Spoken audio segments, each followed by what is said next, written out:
Well, hello and welcome to this edition of the Lynne Hayes Freeland Show. Well, this past week was a big week here in the city of Pittsburgh. That's because you probably saw that UPS truck pull into UPMC Children's Hospital and then ultimately make some other stops as the week wore on. And inside it were the vaccines, the things that everybody's been talking about, everyone's been waiting for, because we thought it was going to be the light at the end of the tunnel. Okay, well, it was kind of the light at the end of the tunnel, but it didn't mean that this pandemic was going to be over. It did, however, mean that we were getting closer to the end of a pandemic that literally has kept us frozen. So what does all this mean to the African American community? It means a variety of things, but I can't explain them all. However, I do have two guests with me today that are going to help put this in perspective.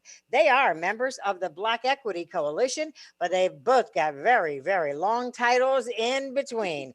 Joining us for the first time today, I'm so excited about this, is Dr. Tiffany Gary-Webb. She is an associate professor in the Department of Epidemiology, as well as Behavior and Community Health in the Graduate School of Public Health at the University of Pittsburgh, and making an encore appearance on the Lynne Hayes Freeland Show, Dr. Jamil Bey. He is the president and CEO of the Urban Kind Institute. And it is, and I found this today, and I just want to say this, it is a think and do tank. I kind of like the ring of that, committed to equity and social justice. Welcome to you both. Thank you. Thanks for having me back. Let me kind of throw this out as kind of an opening conversation, because this past week people were saying this was a week to celebrate because the vaccines arrived in Pittsburgh. We saw some of our first healthcare workers getting the vaccine. We saw people of color getting the vaccine. Would you say this was a week to celebrate? Absolutely. So I'm very excited. I believe in science. And so, the idea that this year has been so rough for us, and we've been stuck at home and we've had, a lot of devastation. To me, I do see it as the light at the end of the tunnel. And Dr. Bey? That means there's a milestone, and we know, based on the threat and the dangerous nature of this virus, we knew we needed a vaccine. And, once it was here, okay, now we can start to get into the work about, getting the population immunized. And so, okay, now we have a tool. And so, yes, it's definitely worth noting and still, applaud, and, let's get to work now. And I apologize. I did not tell either one of you that I was going to ask you this question up front. So I apologize if I'm blindsiding you. I intend to get the vaccine. As soon as they say it's my turn, it's my number, I am like, here, do it. Your thoughts, your reactions on a personal level. What are your thoughts on getting the vaccine, the vaccination? Is that putting you on the spot? I'm absolutely going to get the vaccination. So, yeah, I have, been a proponent of vaccines. I've traveled, and so I've gotten a lot of vaccines that are required to travel. So I will definitely, when it's my turn, be getting the vaccine. I mean, vaccines work. I mean, that's the science. I mean, where we are with the science and the research capability of creating an effective vaccine, we see this process, they work. We know that part of it. And so if there's a global pandemic that's threatening you, it's keeping me from being able to give my 80-year-old mother a hug. Yes, I want the vaccine. I want her to have the vaccine. I want my nieces and nephews to get the vaccine. So yes, I will, as soon as I'm available to get the vaccine, I will be on the list. So it's interesting that, and we all kind of looked at it that way. As soon as it is my turn, if you will, as soon as it is my turn. And so it's not like the three of us can go tomorrow to our local drugstore or doctor's office and get the vaccine. There is a process. We saw it started. Healthcare workers are going to be first. That's who started. Right. And so just because you couldn't, there's 330 million people in the country. They couldn't instantly produce 330 million. And so once it was approved, they rolled them out with a plan. And the plan, each state came up with its own plan based on some guidelines that the CDC established. And so the plan was, let's healthcare workers first. In a pandemic, it's essential that you have that public health infrastructure there to take care of other folks. And so that's why you saw the trucks pull into the hospital first. Healthcare workers, and not just the doctors and nurses, all hospital staff are going to be immunized.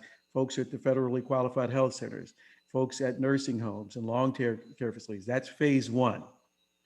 And once phase one is completed, and the estimate is 2 to 3 months, depending on how quickly the Moderna product comes online and how many doses are available in the state, then it goes into phase two, and that's the rest of the other folks in the, I guess there's a high risk and a medium risk tier of long-term care facilities.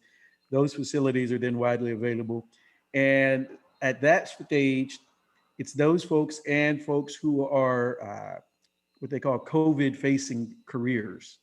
People like mail carriers, bus drivers, those folks. And we've been talking about it. It's not sure yet whether Uber drivers or Lyft drivers will be able to be in that group if they want to. But that conversation is still happening. But the folks who are in high risk, high exposure capacities, grocery store workers and those sorts of folks, then that's probably optimistically late February, early March, if everything goes well.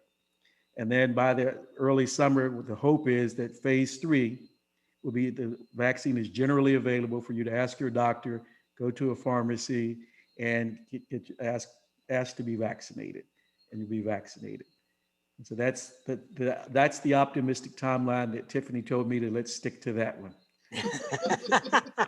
I'm optimistic, yes. And then Dr. Gary-Webb, before we take our first commercial break, I mean, the other thing is when it is so strategically thought out, who's going to get the vaccine and when, it's important that we take note that it was also as methodically thought out in terms of the research and the testing and how we got to this point. Yeah, absolutely. So I think a lot of people are emphasizing the fast timeline in which the vaccine was approved, but it is based on science that has been in development for a long time and for other types of diseases. So for respiratory diseases and outbreaks in other countries, such as the SARS, the severe acute respiratory syndrome, they have been working on this new type of vaccine for those types of illnesses and as well as other illnesses. So the basis for the vaccine was there. When the genetic code of this COVID virus was determined, then they could modify it for COVID-19. So the science is exciting, and it's it's been under development for a while.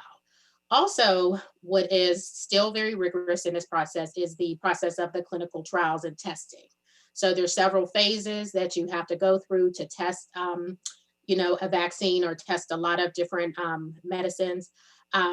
What you have a phase one, where it's a small number of people, where you're looking at safety and you're looking at whether the person gets an immune response. Then there's a larger trial. So I was just looking at the Moderna data today. There were 100 people in the phase one trial, about 600 in the phase two trial. And then for the phase three trial that we all are more familiar with, about 30,000 people. Wow. So there have been these different phases, and there are all of these safeguards in trying to understand if the vaccine's safe, if it causes any adverse events. And then there are also people who are looking at the data behind the scenes to make sure that if there's anything that looks weird, that the trial actually stops. That it stops. And you said so many things I want to pick up on. We'll do it after the commercial break. So stick around when the Lynne Hayes Freeland Show continues. We'll be right back.